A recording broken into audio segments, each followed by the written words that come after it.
Hello friends, I'm Sam. I'm currently doing a Masters at the University of Cambridge studying the evolution of fish. And today is a day, and that means we're making a video, and today's video is about doing words good, putting them in the right order, using the right ones, and getting good grades because of it. I'm splitting this video into a bunch of sections. You can find those down on that little red bar at the bottom. I'll be putting timestamps in. And the first thing worth mentioning is how you should read papers. Now, there are some people who will advocate for just reading the introduction and conclusion. There's some people who will advocate for reading the whole paper. I think both of these are fundamentally stupid decisions to make. Introduction and conclusion means you're going to miss out on a lot of the important information that's going to help you synthesize papers together. And if you read the whole paper, you're going to run out of time really quickly. Generally, what I like to do is I will read the abstract of the paper. It gives me the gist of what's going on. The next thing I do is I go to the figures and I will read the figures and their figure legends and try to make sense of them. Essentially, all of the important results from the paper will be presented within those figures. And then the last thing you do is you jump to the conclusion to find out what they think about their findings. Now, it can be worth reading the introduction as well, although most of that will be covered within the abstract. The only reason to read the introduction is to potentially find some other interesting papers. Anyway, so the first element of doing your research is about getting a good spread of information. The best way to do this is to read review papers. That will frame your understanding. And obviously the reason that's good is because it's going to direct you to other active researchers and papers they've published, as well as, giving you a general gist of perhaps the history of the field. When you're doing this, it's really important that you make notes on the review papers you're reading. You can do this on paper, which is what I used to do, or you can use a reference manager like Zotero. But regardless of how you do this, it's just important that you're taking notes such that at any points that you think are good points, you can reference them back to the original papers which made them, or at least the papers which have been used in order to make these points and shape the arguments contained within these review papers. If there are arguments or areas that come up within these review papers that you're particularly interested in, I would then recommend actually going into the papers that have been referenced when they're making the point, and just as a minimum, reading abstract, figures, conclusion, just to get a better picture of what's going on. These review papers, that's the only time I would say it's worth 100% reading the paper in its entirety. So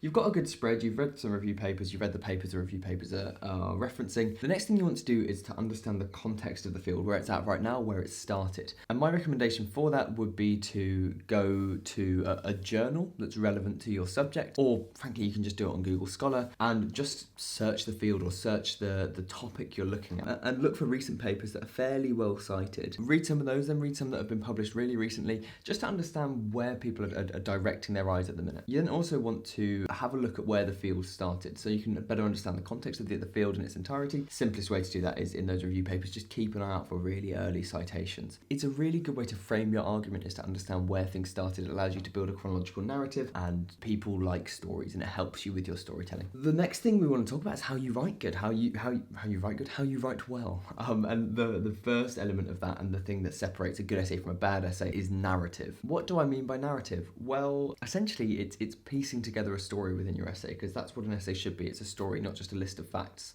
some for and against for your argument. Building narrative arcs is hard, but the general basis of it are that you need to try to build and deflate tension to guide your reader through your work. You can do this by pitting ideas against one another, then producing periods of a lack of conflict as you exposit, you explain things, and you sort of explain the context. Aside from just developing conflict within your narrative, a really useful tool to use, or rather two things you should be trying to reach for, are being synthetic and analytical. And what I mean by this is that you want to be challenging ideas and bringing them together, sort of like the world's sexiest game of Tetris, where the blocks are scientists and the gaps are ideas which women had, which were stolen by their husbands.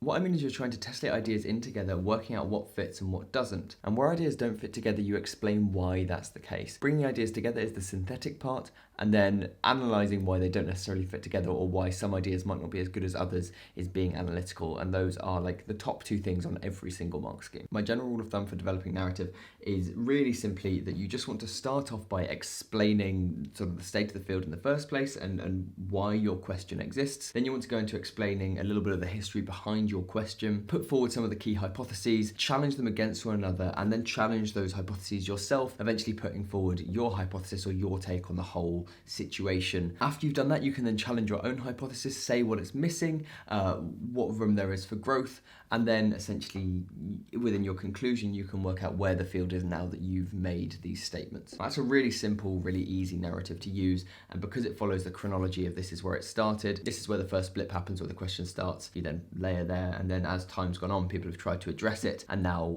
we're up in the future, or rather with the present where you are. It just makes it really, really easy to follow. But aside from narrative, a few important things for writing well are your grammar and your vocabulary. With regards to grammar, the most important thing to avoid is utilizing run-on sentences. What I mean by that is don't just have loads and loads of ideas stacked into one sentence and use commas to keep on adding. What you want to do is you want to have finite clauses, and where you want to be more verbose and more intelligent with your writing, you can begin to use grammatical constructs and punctuation to do that, to build subclauses. Essentially, good grammar comes from using a diversity of punctuations that's meant to be used. Colons, semicolons, and em dashes are great examples. Colons are for listing, semicolons are for linking together related ideas that could fit into separate sentences, and em dashes have a variety of functions. They can be used as colons, they can be used in the place of brackets, they can be used in the place of commas, but essentially what they allow you to do is to continue building a sentence and provide subsidiary information without necessarily stopping the flow of your writing.